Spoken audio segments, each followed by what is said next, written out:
warahmatullahi wabarakatuh. Teman-teman sekalian, kembali lagi di channel YouTube saya, Hana Kembar 3. Jangan lupa subscribe dulu supaya saya lebih semangat dalam membuat konten-konten bermanfaat. Subscribe. Oke, teman-teman semuanya, kali ini kita akan learn and share tentang bagaimana tips-tips lolos beasiswa LPDP tahap yang kedua, yaitu seleksi berbasis komputer atau SBK. Nah, apa sih SBK ini atau seleksi berbasis komputer? Ini adalah seleksi tahap kedua yang diberikan oleh LPDP ketika teman-teman semuanya sudah lolos dalam seleksi tahap pertama, yaitu seleksi administrasi. Nah, setelah teman-teman dinyatakan lolos dalam seleksi administrasi, maka yang kedua teman-teman akan dinyatakan sebagai peserta seleksi berbasis komputer atau SBK. Maka ada beberapa hal yang harus teman-teman lakukan untuk mempersiapkan seleksi yang kedua ini. Teman-teman sekalian, ada 3 jenis seleksi yang ada dalam seleksi berbasis komputer ini. Yang pertama ada tes potensi akademik, yang kedua ada tes kepribadian, dan yang ketiga ada on the spot writing. Nah, yang perlu diketahui oleh teman-teman semuanya bahwa LPDP juga memiliki kualifikasi yang sangat ketat terkait dengan hasil SBK ini. Maka jangan sampai ketika kita tes potensi akademik ataupun kepribadian ataupun on the spot writing, nilai kita malah jatuh karena kita tidak memiliki persiapan yang matang. Oke, tips pertama agar lolos di seleksi tes potensi akademik dan juga tes kepribadian. Dulu pengalaman ketika saya daftar CPNS, saya pernah membeli buku soal-soal CPNS.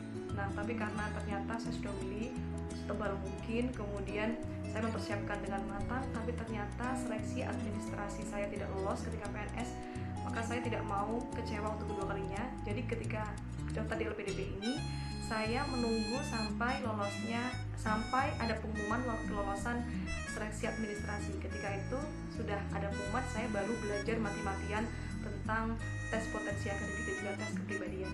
Tips yang pertama, teman-teman harus punya buku atau source, sumber-sumber soal terkait dengan tes potensi akademik dan tes kepribadian agar bisa digunakan untuk latihan. Dan kalau bisa, buku-buku itu sudah ada kunci jawaban dan bagaimana alur cara menjawabnya. Kalau saya dulu belajar dari buku CPNS yang saya pernah beli beberapa bulan yang lalu. Nah, setelah itu saya seminggu secara full belajar tentang TPA, tentang tes kepribadian, bagaimana cara menjawabnya. Dan bagi teman-teman yang merasa susah untuk dalam hal hitungan, dalam hal rumus dan lain sebagainya ataupun hafalan, tipsnya adalah teman-teman belajar dari yang paling mudah terlebih dahulu. Ketika teman-teman sudah punya bekal yang cukup baik, contohnya di dalam hal verbal atau kata sinonim, kata anonim, maka teman-teman bisa lanjut ke belajar hitung-hitungan kayak gitu. Tips selanjutnya, jangan sampai ada pengganggu yang bisa memecahkan fokus teman-teman sekalian. Contohnya seperti HP, kemudian ruangan yang terlalu bising. Contohnya ketika saya dulu di pesantren, maka saya berusaha mencari tempat yang paling sunyi, kemudian HP saya sembunyikan agar saya benar-benar fokus untuk berlatih TPA ini, karena saya hanya punya waktu seminggu waktu itu. Jadi bisa dihitung dalam waktu sehari itu saya bisa sampai 8 jam. 8 jam saya berlatih soal, dan itu sisanya saya gunakan untuk sholat, istirahat sebentar, kemudian ngobrol sebentar dengan teman-teman supaya tidak suntuk. Lalu saya kembali lagi ke rutinitas menghafal verbal, kemudian berlatih soal hitung-hitungan dan lain sebagainya.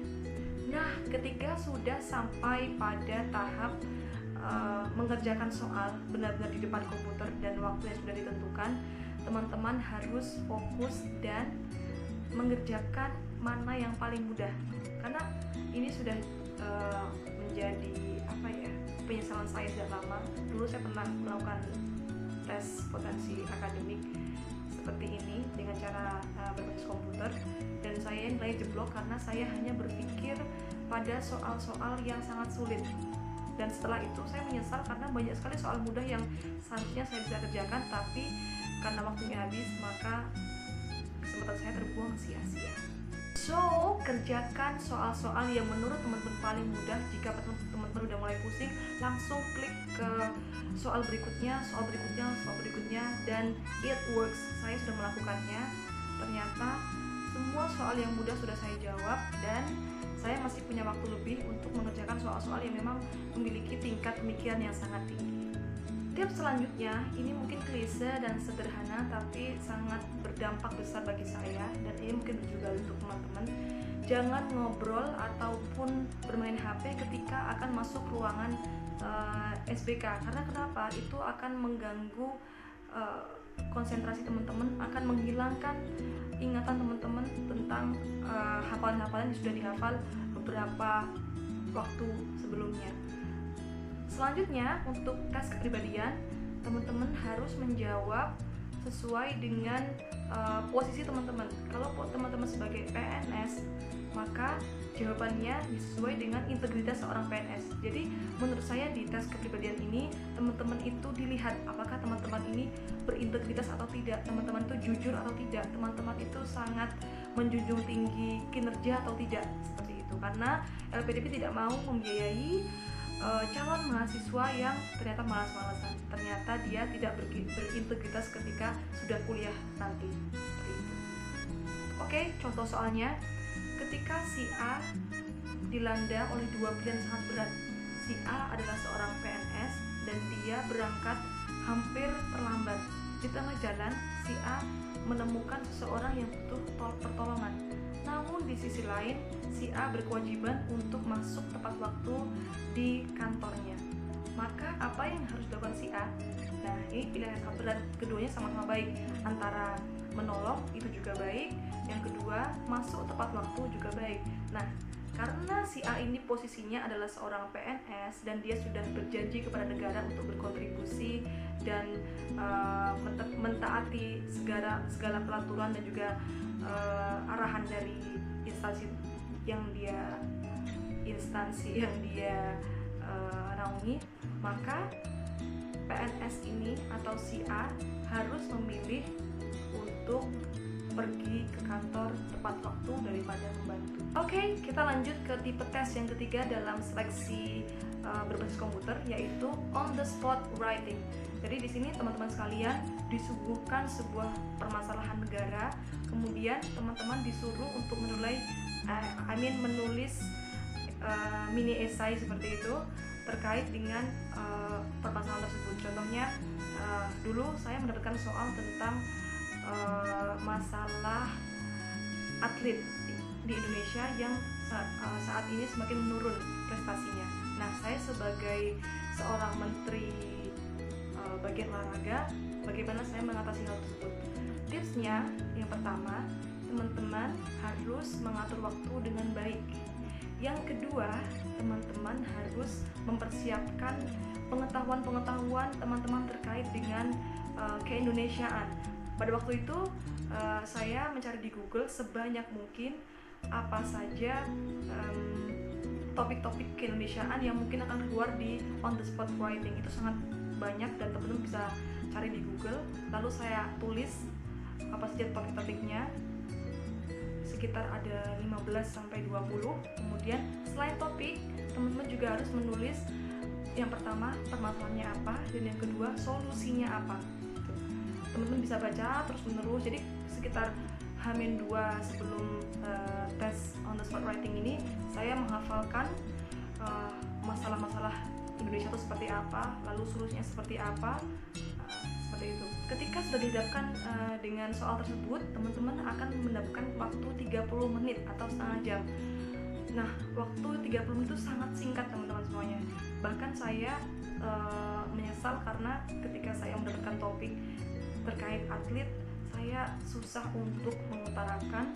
Kemudian jadi di 15 menit pertama tuh saya hanya berkutat pada paragraf pertama, dan seharusnya minimal dalam sebuah esai atau sebuah karya tulis itu minimal ada 3 paragraf. Yang pertama pembukaan, yang kedua isi atau apa saja sih yang menjadi solusi-solusi kita sebagai bangsa Indonesia, sebagai warga negara yang baik, dan yang ketiga adalah conclusion atau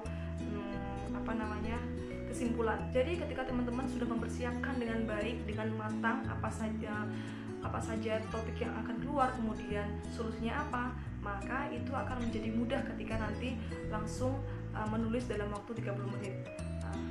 Mungkin ini takdir saya, jadi saya mendapatkan satu tema yaitu tentang atlet, menurunnya prestasi atlet di Indonesia. Itu pun sudah saya tulis sebelumnya ketika persiapan seleksi on the spot writing, tapi sayangnya saya sudah mencari-cari di Google dan tidak ada hasilnya, dan ternyata saya mendapatkan topik tersebut. Maka dengan susah payah saya dalam waktu setengah jam itu bagaimana bisa merangkum atau merangkai 3 paragraf yang terdiri dari pembukaan, solusi, dan juga conclusion atau penutup. Di sini bukan hanya ide yang dilihat oleh LPDP, tapi bagaimana cara kita menulis. Apakah kita sudah runtut, apakah sesuai dengan kaidah bahasa Indonesia, karena ketika S2 atau S3 nanti kita dituntut untuk menulis jurnal, menulis tesis, disertasi, dan lain sebagainya. Maka ini sangat penting untuk penilaian LPDP. Jangan sampai menyepelekan seleksi yang kedua ini. Teman-teman harus berjuang, berusaha mempersiapkan semaksimal mungkin, karena nilai dari kelulusan seleksi LPDP itu adalah gabungan dari seleksi yang pertama, seleksi yang kedua, seleksi yang ketiga atau interview. Semua ini digabung, kemudian nilainya yang paling tinggi akan berhak mendapatkan beasiswa LPDP. Oke, itu tadi tips-tips lolos seleksi yang kedua, yaitu seleksi berbasis komputer, tes potensi akademik, tes kepribadian, dan on the spot writing. Semoga teman-teman sukses dan semoga konten ini bermanfaat. Jangan lupa subscribe. Wassalamualaikum warahmatullahi wabarakatuh.